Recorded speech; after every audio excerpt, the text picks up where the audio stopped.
أعوذ بالله من الشيطان الرجيم فكأي من قرية أهلكناها وهي ظالمة فهي خاوية على عروشها وبئر معطلة وقصر مشيد أفلم يسيروا في الأرض فتكون لهم قلوب يعقلون بها أو آذان يسمعون بها فإنها لا تعمى الأبصار ولكن تعمى القلوب التي في الصدور. Sadaqallahul Azim. Allah Subhanahu wa taala berfirman, berapalah banyaknya kota yang kami telah binasakannya, yang penduduknya dalam keadaan zalim, maka tembok-tembok kota itu roboh menutupi atap-atapnya, dan berapa banyak pula sumur yang telah ditinggalkan dan istana yang tinggi. Maka apakah mereka tidak berjalan di muka bumi? Lalu mereka mempunyai hati yang dengan itu mereka dapat memahami, atau mempunyai telinga yang dengan itu mereka dapat mendengar. Kerana sesungguhnya bukanlah mata itu yang buta, tetapi yang buta ialah hati yang di dalam dada. Surah Al-Hajj ayat 45 hingga 46. Assalamualaikum warahmatullahi wabarakatuh. Alhamdulillah wassalatu wassalam ala Rasulillah wa ala alihi wa sahbihi ajma'in, amma ba'du. Alhamdulillah, bersyukur kita pada Allah Subhanahu wa taala dengan limpah kurnia dan juga dengan izinnya maka kita dipanjangkan umur sehingga ke hari yang kedua, episod yang kedua kita dalam rancangan Tanyalah Ustaz, yang topik kita masih lagi kita bincang berkaitan dengan buat-buat jahil. Ya. Jadi para penonton yang dirahmati Allah sekalian, tadi saya ada bacakan ayat daripada surah Al-Hajj tadi, ada 3 perkara penting, ya, 3 perkara penting yang dapat kita ambil tadi. Yang pertamanya ialah Allah Subhanahu wa taala membinasakan negeri-negeri yang penduduk-penduduknya berlaku zalim. Ya, maknanya bencana alam ini bukan benda yang baru. Sejak daripada dulu lagi, barang siapa yang melakukan kezaliman, maka Allah Ta'ala akan turunkan peringatan dia dalam bentuk bencana tersebut. Ya. Yang pertama. Yang kedua, kata Allah Ta'ala, mengembaralah. Lihatlah kesan-kesan tempat yang Allah binasakan. Jadi Allah Ta'ala suruh kita berjalan. Pergilah berjalan. Berjalan dengan tujuan apa? Melihat kekuasaan Allah.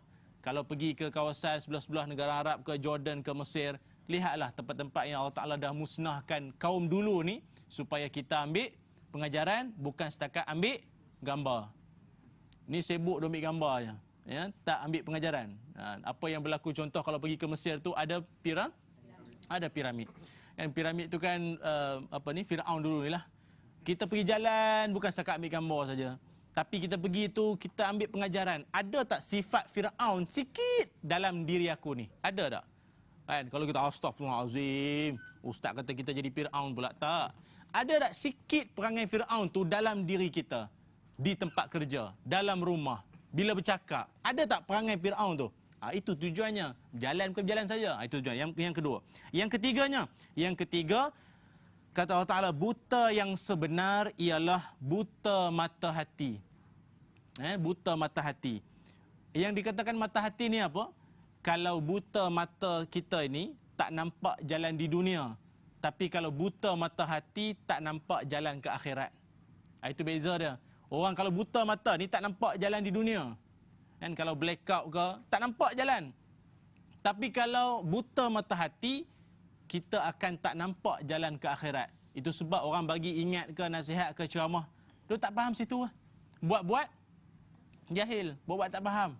Kan? Apa sebab? Kerana buta mata hati dia. Itulah dia sekadar mukadimah kita pada topik buat-buat jahil kita, bahagian yang kedua. Baik, silakan dengan soalan daripada jemaah kita jauh ni, ya, daripada Banting ni, Kancung Darat, jemaah Surau Darul Amin. Silakan. Bismillahirrahmanirrahim. Assalamualaikum warahmatullahi. Saya Muhammad Zakar bin Zaimun dari Surau Darul Amin, Kancung Darat, Banting. Ustaz, saya ingin menanyakan satu soalan. Yeah. Walaupun kita selalu dengar tentang dosa dan maksiat, tapi masih ada yang buat-buat tak tahu tentangnya. Apa nasihat Ustaz? Baik, alhamdulillah ya. Walaupun selalu dengar dah bahawa balasan kalau kita buat perkara maksiat ni akan dibalas begini, kalau buat begini akan dapat begini, tapi masih lagi ada orang nak buat. Kadang Allahu akbar. Kalau kata ceramah ke semayang ke, dia yang paling depan. Tapi kalau majlis yang mengarut pun dia depan juga. Serba boleh. Serba boleh, ya Allah. Apa sebab jadi macam ni? Puncanya ialah, di antara puncanya ialah kerana dha'ful iman. Apa dha'ful iman? Lemahnya iman. Imannya lemah. Kalau kita lihat Nabi Muhammad sallallahu alaihi wasallam dalam hadis riwayat Bukhari, Nabi bersabda, "Innal mu'min yara dhunubahu ka'annahu qa'idun tahta jabalin yakhafu an yaqa'u alaihi." Orang beriman kalau dia melihat dosa, orang beriman melihat dosa ni umpama dia berada di bawah gunung, yang gunung tu nak menghempap dia. Maknanya dia takut sungguh dengan dosa ni. Tetapi kalau orang yang satu lagi, yang lemah imannya ni, dia melihat dosa umpama lalat yang hinggap di hidung dia. Alah, apalah sangat. Kalau lalat kan tak rasa apa. Kalau gunung kan, oh nak hempap ni. Yang kata gunung nak menghempap, gunung nak meletus pun kita takut. Kan? Nak menunjukkan bahawa orang kalau dia melakukan dosa, dia tak rasa tu dosa, ibarat lalat yang hinggap di hidung dia. Sebab itu kita ni jangan sampai dalam hati tu ada banyak dosa, kerana tak nampak jalan ke akhirat nanti. Sebab itu kita lihat ada 4 peringkat dosa. Ada 4 peringkat dosa. Dia sebab itu orang kalau hati beriman, hatinya sihat. Orang hati beriman sihat, ceria, tenang. Tapi kalau orang yang hati ada virus dosa, apa jadi pada dia? Resah, gelisah, tak kreatif.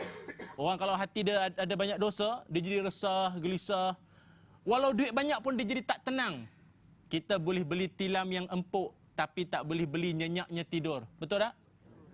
Ada duit banyak beli tilam mahal lah, boleh lah. Tapi boleh beli nyenyak tidur?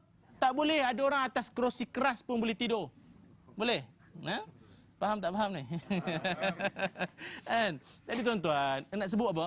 Ada 4 peringkat dosa. Yang pertama sekali dipanggil rasa bersalah dengan dosa. Mula-mula orang, peringkat pertama sekali sebelum terjebak dengan dosa yang lebih besar, mula-mula sekali dia rasa bersalah dulu. Kan? Dia rasa bersalah.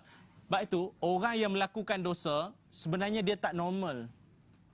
Dia tak normal. Orang, cuba tengok kalau orang yang bercakap benar dengan orang yang menipu, agak-agak dia punya denyutan jantung laju ke perlahan? Kalau orang yang menipu ni laju tak dia punya jantung? Ada pengalaman ke? Kantoi sudah. Allah. Dekat luar negara ada satu alat dipanggil poligraf. Cuba sebut. Yang itulah. Kan? Alat tu untuk nak siasat. Sekarang ni bukan main tanya dah. Kalau nak siasat betul ke, bohong ke, tak main tanya dah. Tanya kadang-kadang boleh tipu. Tapi dia ada satu lagi, alat dia letak dekat nadi ataupun jantung. Dengan kadar dengupan jantung tu, dia ada satu tahap. Kalau menipu, dia ada lebih had dia tu. Kak, nak beli tak? Nak test suami kan. Dia pun nak beli juga kan. Nak menunjukkan bahawa orang kalau menipu, kadar denyutan jantung dia lebih laju daripada orang biasa. Kan nak menipu kan banyak idea kena pakai tu. Nak cerita lebih, ada pengalaman ke kan? Jadi, sebab itu orang yang buat dosa, dia tak normal. Tengok jantung sajalah, kan laju. Sebab itu diceritakan orang kalau pemarah pun sama. Suka marah tanpa sebab, peluh orang yang suka pemarah tanpa sebab ni, kalau dia ambil cucuk kat tikus, mati. Teruknya tuan-tuan. Tak perlu beli racun dah. Kan? Bahayanya, orang yang hidup dia bergelumang dengan dosa. Yang pertama dipanggil rasa bersalah dengan dosa. Peringkat kedua dipanggil biasa dengan dosa. Biasa dengan dosa ni macam mana? Kita akan bincang selepas ini. Jadi para penonton, nanti dulu jangan ke mana-mana. Teruskan bersama Tanya Ustaz. Ya Allah rahmati. Alhamdulillah, syukur kepada Allah SWT. Kita terus berada dalam nikmat dan rahmatnya, yang mana pada kali ini dalam rancangan Tanyalah Ustaz, tajuk kita iaitu buat-buat jahil bahagian yang kedua. Okey, tadi kita bincang tentang ada orang dia tahu benda ni dosa tapi dia buat juga. Sebab itu kita nak sebut 4 peringkat dosa. Yang pertama, rasa bersalah dengan dosa. Tuan-tuan perasan tak? Kita ni kalau buat benda yang lain sikit daripada apa yang Allah Ta'ala perintah, apa Allah Ta'ala suruh, dia akan rasa lain macam. Contoh macam inilah ya. Seorang isteri ni, contohlah dia marahkan suami dia. Maklumlah yang abang tu pun asal minum tak basuh gelas. Dia tahu minum je tak basuh pun. Jadi isteri pun tak larat. Perempuan ni dia banyak bercakap bukan sebab apa. Dan sebab dia letih. Itu saja. Dia kata, abang ni kalau dah minum tu tolonglah basuh. Tolonglah faham saya ni sikit bang. Tinggi suara. Kan? Jadi dia pun, suami pun iyalah. Dia pun, isteri ni pula bila pergi kerja, dalam perjalanan tu terkenang muka suami. Allah, kesiannya kat abang. Marah dia pula pagi-pagi tadi kena marah pula dia. Itu tanda dia ada rasa rasa bersalah. Itu kan orang beriman, dia ada rasa juga, rasa bersalah. Tak boleh ni balik nanti kena minta maaf. Kok tengah hari nanti meninggal ke apa. Nah, ya aku macam ni balik kena minta maaf dengan abang balik. Tak apalah, abang pun bukan selalu, tapi selalu juga tak basuh gelas tu kan. Jadi dia pun balik minta maaf. Ada pula orang dia tinggi suara dengan suami dia. Lepas tu dia tengok, bagus juga. Suami ni bukan boleh dibiarkan manja-manja sangat, tak boleh. Kena ajar orang lelaki ni. Itu namanya seronok dengan dosa. Dia dah mula seronok dah. Nampak suami dia jadi takut sikit je, dia rasa baru kau tahu. Ini singa sudah mengamuk. Dia baru dia tahu kan. Itu rasa seronok dengan dosa. Kan? Maaf tadi rasa biasa dengan dosa. Kemudian peringkat yang ketiga dia panggil seronok dengan dosa. Paling teruk peringkat keempat. Ya. Mula rasa bersalah, rasa biasa, rasa seronok. Last kali yang keempat, dia promosi dosa. Promosi pula tu. 70%. Apa promosi dosa ni? Dia tengok jiran sebelah dia takut sangat dengan suami tu. Dia pun panggil. Dia kata, orang lelaki ni, kau jangan takut sangat. Lawan aja. Kau tengok aku dengan lelaki aku. Nampak tak? Dia promote orang lain pula supaya buat sebagaimana dia buat. Itu promosi dosa. Dia kata orang perempuan, kita orang perempuan pula. Cerita dia lah. Kan? Kita ni orang perempuan tak boleh lembut sangat dengan orang lelaki sekarang ni. Nanti naik kepala dia semua. Kan? Jadi benda ini dipromosi. Jadi tuan-tuan, saya nak sebut apa? Kalaulah diri kita ini sampai tahap 4 peringkat ni, promosi dosa ni, orang macam ni dia jadi kebal. Kalau kita nasihat, dia tak terima dah. Tu yang kata buat-buat jahil tu. Padahal dia tahu dah, benda tu salah, benda tu dosa. Tapi dia tak rasa itu dosa. Sebab itu bila orang melakukan dosa, ada 2 bencana. Yang pertama, bencana di hati.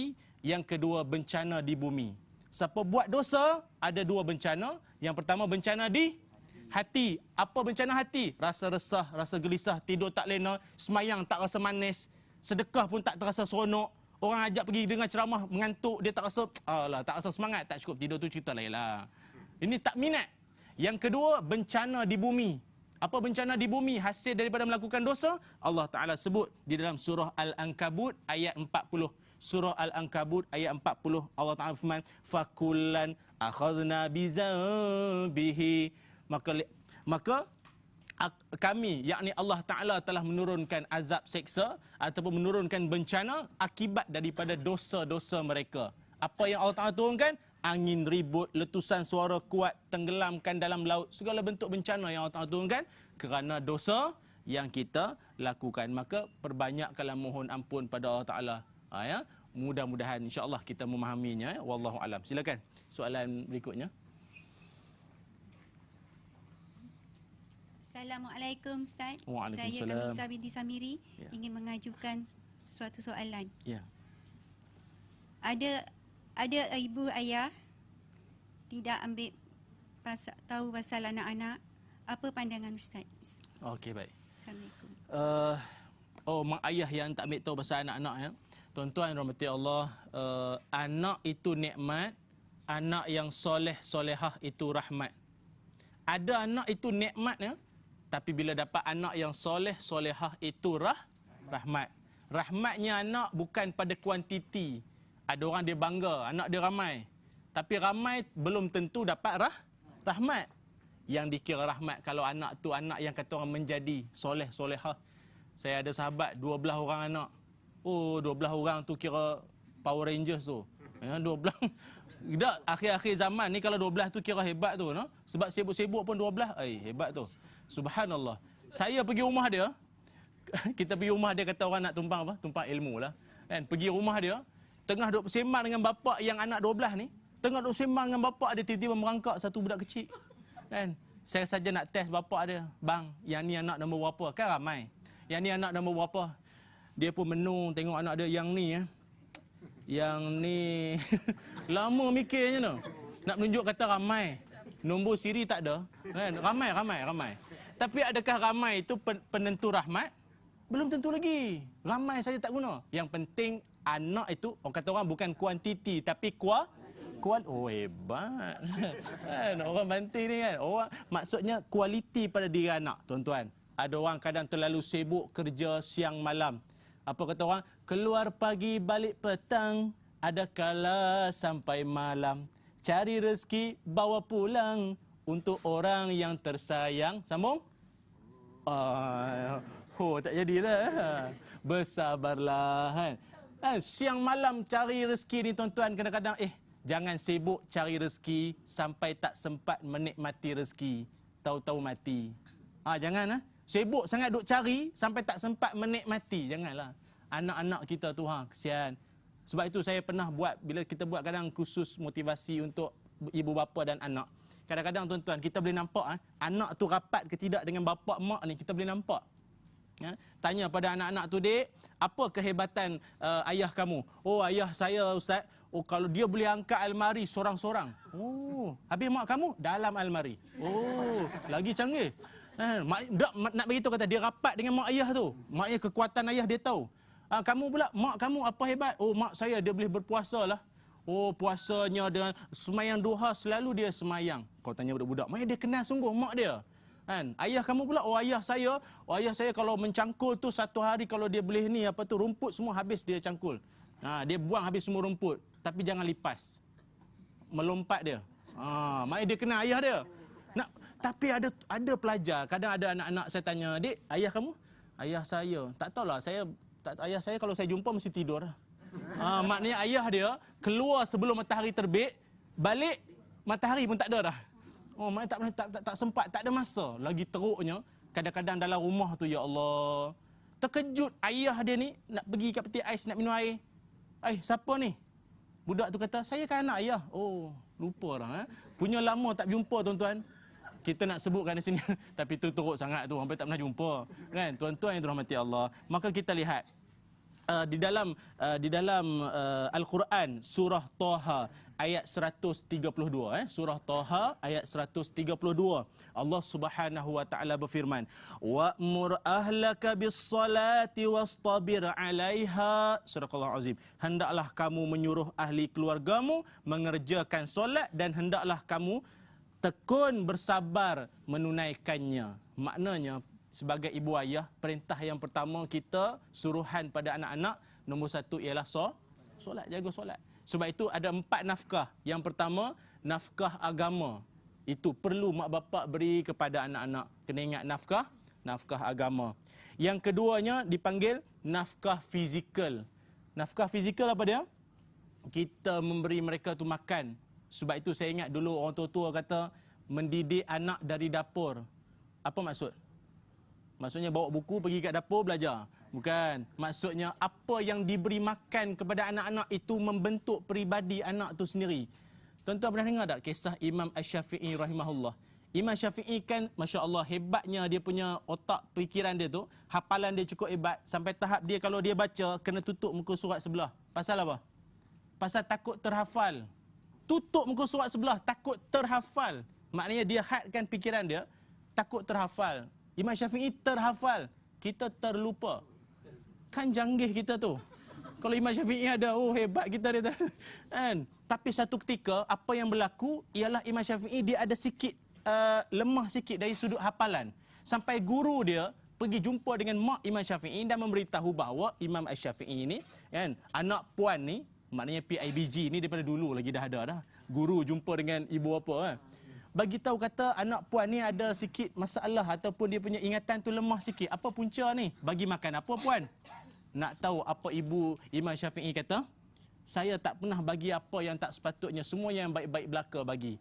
Kan? Tapi bila dipikir-pikir balik, saya pendekkan cerita, rupa-rupanya pernah satu ketika Kan? Imam Syafi'i ni selalu minum susu kambing. Rupanya ada kambing yang mana susu yang selalu diminum oleh Imam Syafi'i. Kambing tu pernah makan rumput kebun orang. Allahu Akbar. Menjadi susu dan susu tu diminum, maka benda ni tak sengaja. Tapi tuan-tuan nampak tak kesan dia? Bukan Imam Asy-Syafi'i pergi makan rumput tu. Bukan. Tapi prosesnya tu daripada kambing jadi susu, susu dimasukkan dalam badan. Agak-agak berapa banyak kita ambil kisah tentang apa yang masuk dalam mulut anak-anak kita. Macam mana cara kita bekerja? Pernah tak kita ambil hak orang? Kan, pen pejabat. Kan? Atau apa benda-benda syarikat kita bawa balik rumah, tak pulang-pulang pula tu. Buat harta sendiri, takutlah tuan-tuan. Benda tu mempengaruhi akhlak keluarga anak-anak kita nanti ya. Wallahu a'lam. Baik, soalan berikutnya saya kira selepas ini insya-Allah kita berehat seketika. Sekembalinya nanti banyak kita akan bincang dalam Tanyalah. Alhamdulillahirabbil alamin. Syukur pada Allah SWT. Kita masih berada di dalam zon ilmu Tanyalah Ustaz, buat-buat jahil, topik kita ya. Baik, saya sambung sikit lagi, iaitu nafkah yang berikutnya ialah nafkah intelek, nafkah pemikiran, iaitu bahan bacaan ilmu kepada anak-anak tu ya. Dan yang keempatnya ialah nafkah emosi, memahami perasaan anak-anak tu. Kadang anak kita suruh dia makan, long main makan, dia pun tak datang-datang, tak makan pun. Kita pun marah tanpa tanya dulu ni, kenapa tak makan? Susah sangat nak makan ke? Mak daripada tadi masak pukul 3 tadi, sekarang sampai susah sangat ke nak makan? Rupanya anak kita tu, kawan baik dia pindah rumah, tu yang dia sedih, tak selera nak makan. Nak menunjuk bahawa nafkah emosi tu penting, memahami perasaan anak tu, betul? Wallahu alam. Baik, soalan berikutnya silakan. Bismillahirrahmanirrahim. Assalamualaikum warahmatullahi wabarakatuh. Waalaikumsalam warahmatullahi. Saya Nurliana binti Zaimun. Ustaz, suka menerima lebih baik pada suka memberi lebih baik daripada suka menerima. Yeah. Tapi bagaimana pula keadaan hal masyarakat kita pada hari ini, di mana lebih ramai yang suka menerima daripada suka memberi? Apa komen Ustaz? Ya, baik. Alhamdulillah, suara puan macam dalam kapal terbang ya. Para penumpang diminta untuk memakai tali pinggang ya, dan dilarang menggunakan telefon bimbit. Ada bakat tu ya, ada bakat ya. Baik. Yalah ya, kita tahu bahawa memberi ya, dalam Islam ya, bahawa memberi itu lebih baik daripada menerima. Tetapi hakikatnya atau yang kita nampak, ramai orang suka menerima daripada memberi. Tuan-tuan, dia punya prinsipnya mudah saja. Makin memberi, makin berisi. Orang yang mula memberi, dia dulu dapat kebaikan sebelum orang yang dia bagi.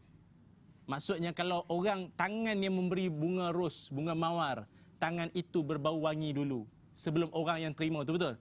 Sebab itu tuan-tuan, kalau kita lihat Nabi Muhammad SAW dalam hadis riwayat Bukhari, kata Nabi, al-yadul ulya khairun min yadi sufla. Tangan yang di atas lebih baik daripada tangan yang di bawah. Apa maksud? Tangan yang memberi.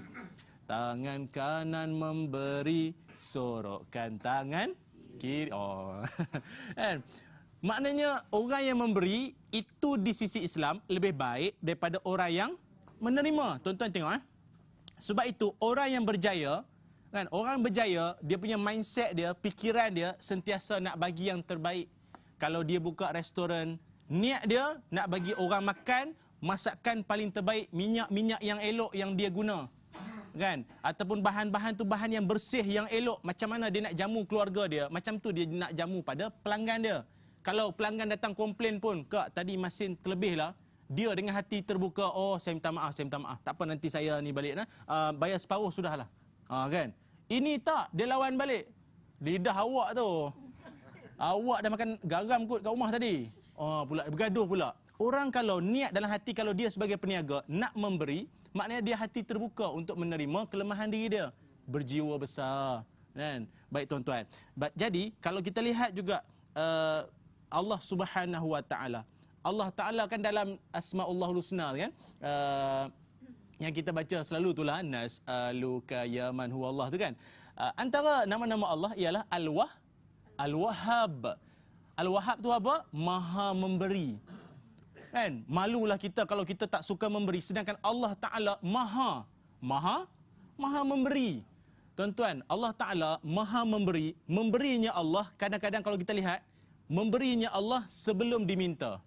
Perasan tak? Dalam hidup kita ada benda yang kita tidak minta, tapi Allah beri.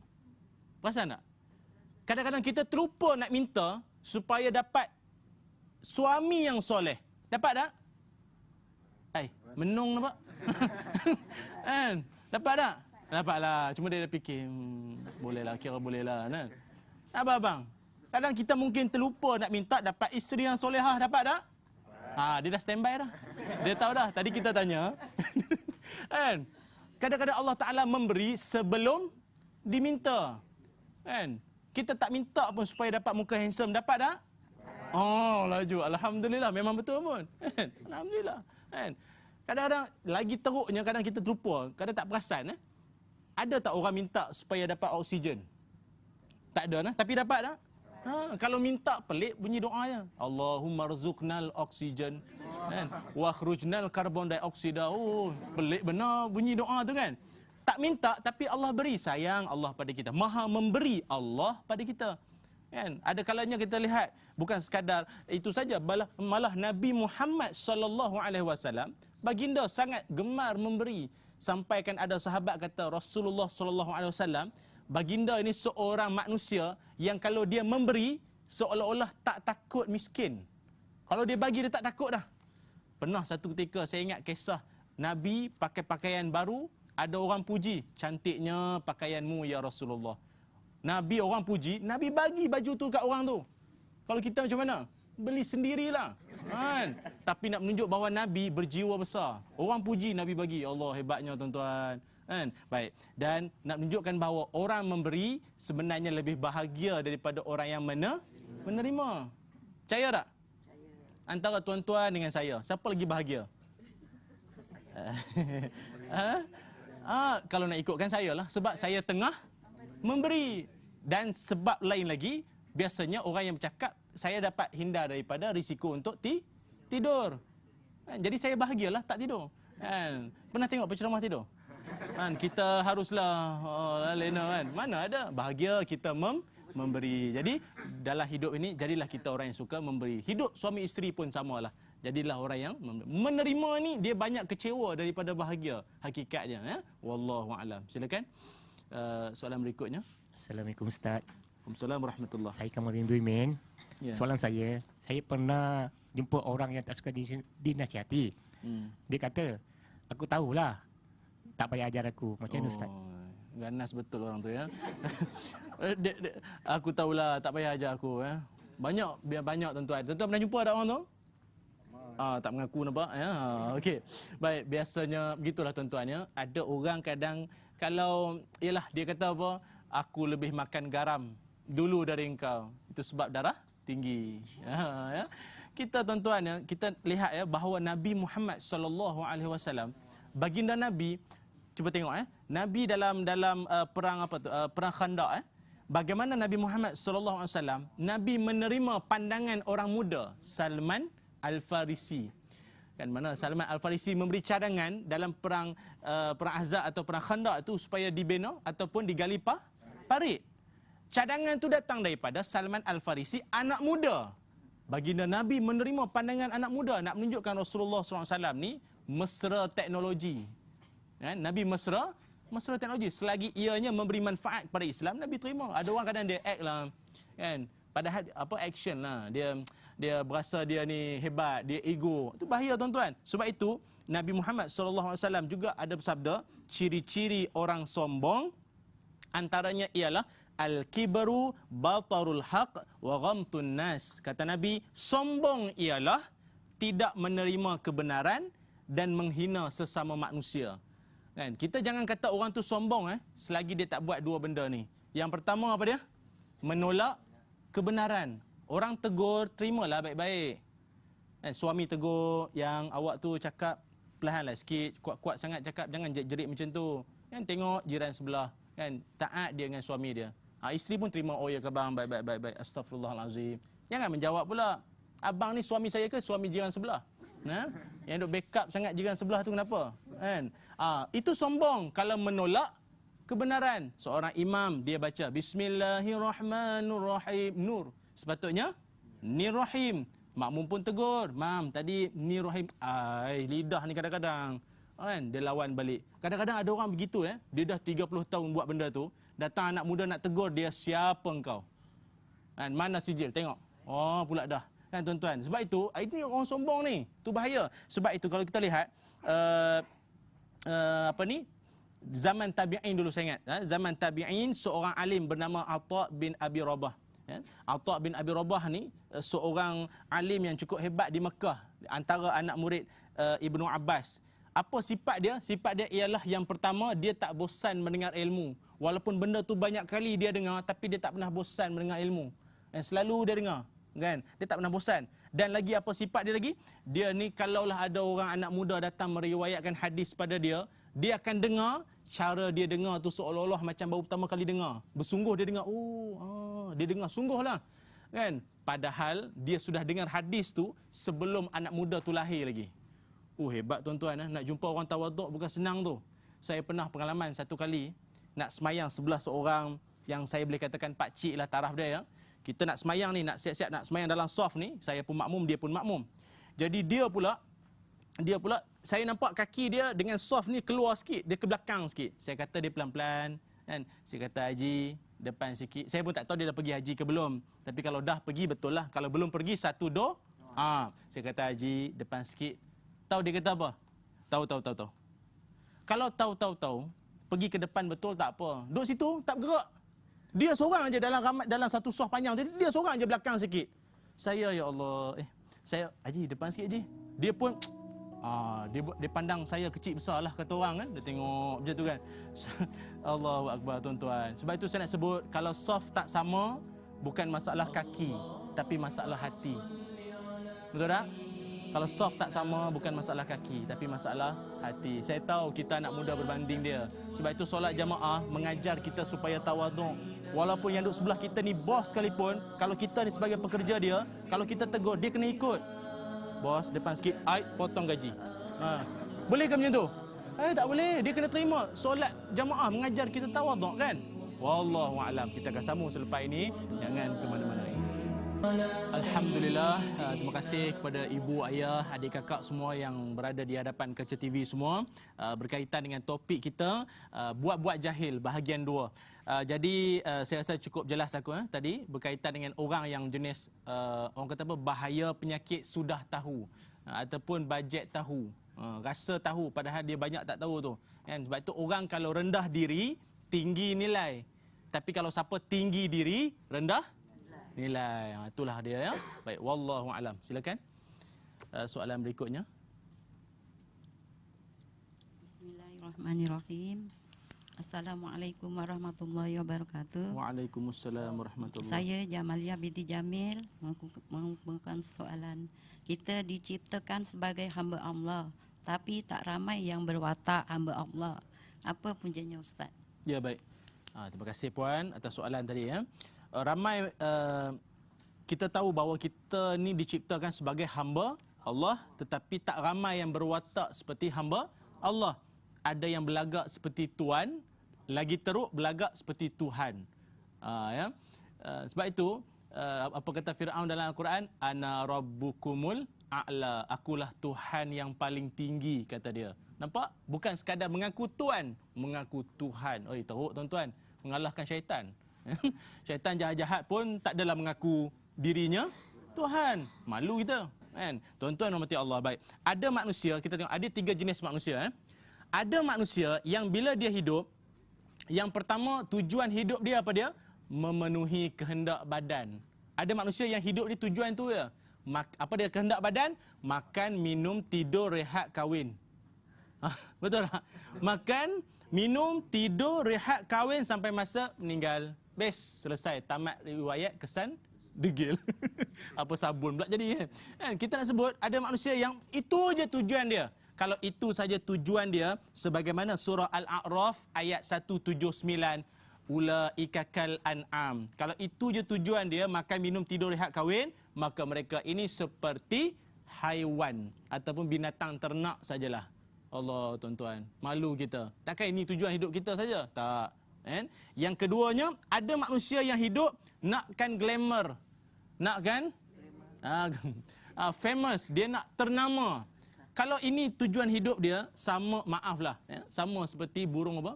Burung merak yang dia nak tunjukkan rupa dia punya bulu dia tu kan, kembang. Ikan apa yang duk lawan dalam botol tu apa? Ikan laga. Ikan laga tu kan duk kembang, ikut sampai terkoyak kadang tu dia punya kain pula apa? Apa namanya? Ekor dah. Apa ikan pakai kain pula. Kan terkoyak dia punya tu sayap lagi apa tu? Ekor dah, apa susah sangat nak sebut ni ya. Ekor dia tu.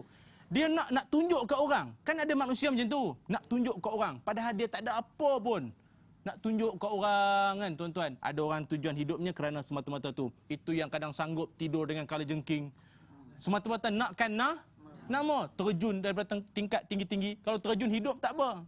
Terjun lepas tu tak tahu jadi apa kan. Yang ketiga, ada juga manusia hidup dia tujuan nakkan kuasa. Nakkan kuasa. Itu sebab masa peristiwa Isra wal Mi'raj. Kan kita pun selalu dengar kalau datang Isra Mi'raj, kita pun selalu dengar ustaz-ustaz cerita yang mana Nabi Muhammad SAW lalui satu kawasan yang mana nampak ada seseorang tu dia bawa ni pikul kayu api, dah lah yang dia bawa pun banyak dah, nak bawa lagi. Nak menunjukkan apa? Itulah manusia yang amanah yang sedia ada pun dia tak larat nak bawa dah, nakkan lagi jawatan. AJK sana dah. Setiausaha sini, biro sana, pengurusi sini. Oh pening. Balik kampung anak cucu pun tak sempat jumpa nenek. Mana nenek? Mesyuarat. Kan? Abah mana? Meeting. Oh sibuk sangat ni. Sampai abai tanggungjawab pada keluarga. Lalu apa yang perlu kita faham ialah jadilah kita hamba Allah sebagaimana surah Az-Zariyat ayat 56. وَمَا خَلَقْتُ الْجِنَّ وَالْإِنسَ إِلَّا لِيَعْبُدُونَ. Tidak aku jadikan jin dan manusia melainkan untuk beribadah kepadaku, yakni beribadah kepada Allah. Kita kan kalau mengaku hamba Allah, kita suka. Kalau orang minat bola, kita pergi dekat dia, kita kata wahai hamba bola. Marah tak dia? Oi, marah dia. Mana ada? Minat sajalah, tak jadi hamba pun. Kalau kita selalu dengar bulan ni dia dengan perempuan ni, lepas tu putus pula dengan perempuan tu pula, kita kata kat dia wahai hamba wanita. Marah tak dia? Mana ada hamba wanita? Dia orang je tak nak kat aku. Tapi kalau kita pergi rumah dia, kita tanya kat dia, mat, kiblat mana? Dia pun rumah sendiri tak tahu kiblat. Agak-agak kita kalau kata kat dia wahai hamba Allah, marah tak? Tak kot. Pasal apa? Manusia suka dia dikaitkan dengan Allah. Derma pun hamba sebab RM1. Kalau bagi banyak sikit, nama dia. Allahu Akbar. Wallahu a'lam. Baik, silakan soalan berikutnya.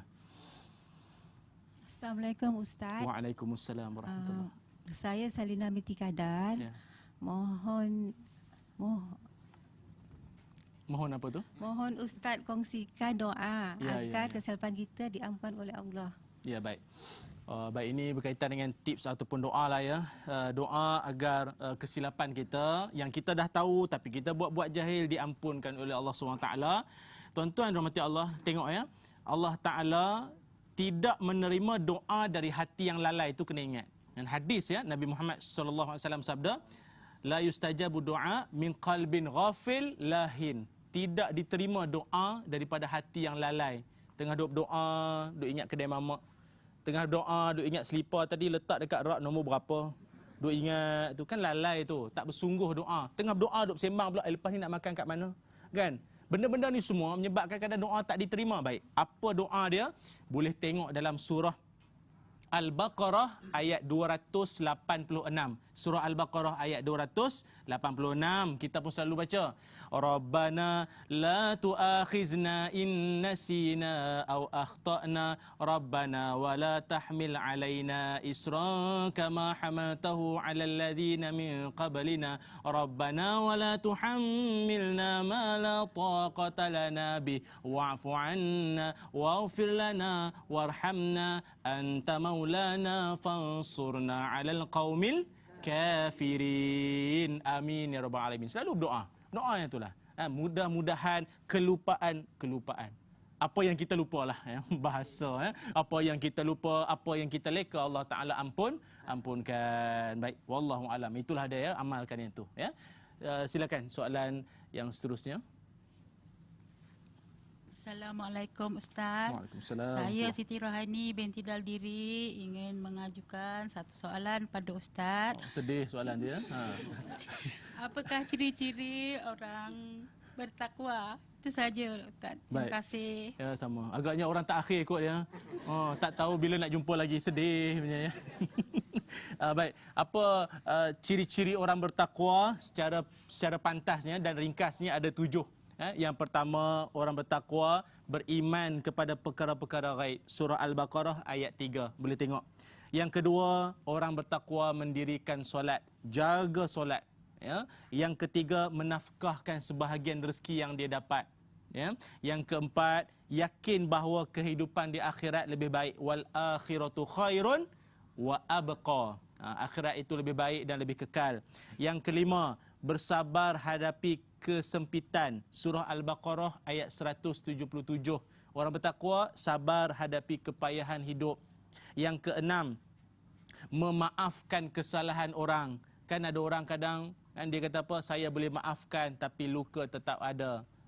Tak maaf tu namanya, ya. Tapi orang bertakwa memaafkan kesalahan orang lain. Sebab kita pun tahu, kita pun ada dosa juga dengan orang lain, betul? Dan yang terakhir, orang bertakwa sentiasa beristighfar kepada Allah SWT. Rujuk surah Al-Imran ayat 133 sampai 135.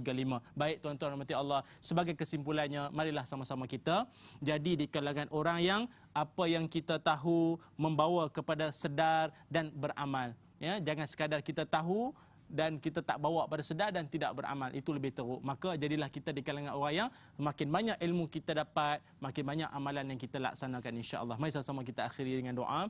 Bismillahirrahmanirrahim. Allahumma salli ala sayyidina Muhammad wa ala alihi wa sahbihi wa barik wa sallim. Allahumma rzuqna ya rabbana fahman nabiyyin wa hifzal mursalin wa ilhamal malaikatil muqarrabin. Ya Allah, ampunilah dosa-dosa kami ya Allah.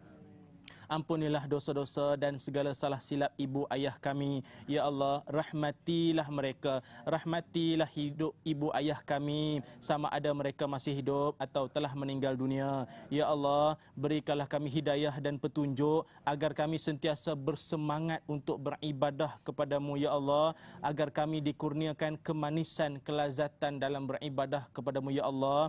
Peliharalah diri kami dan ahli keluarga kami daripada azab siksa api neraka-Mu ya Allah. Hanya kepadamu lah kami mengadu kelemahan kami ya Allah. Wassallallahu ala sayyidina Muhammad walhamdulillahirabbil alamin. Taqabbalallahu minna wa minkum. Semoga bertemu di masa akan datang. Wabillahi taufiq wal hidayah. Assalamualaikum warahmatullahi wabarakatuh.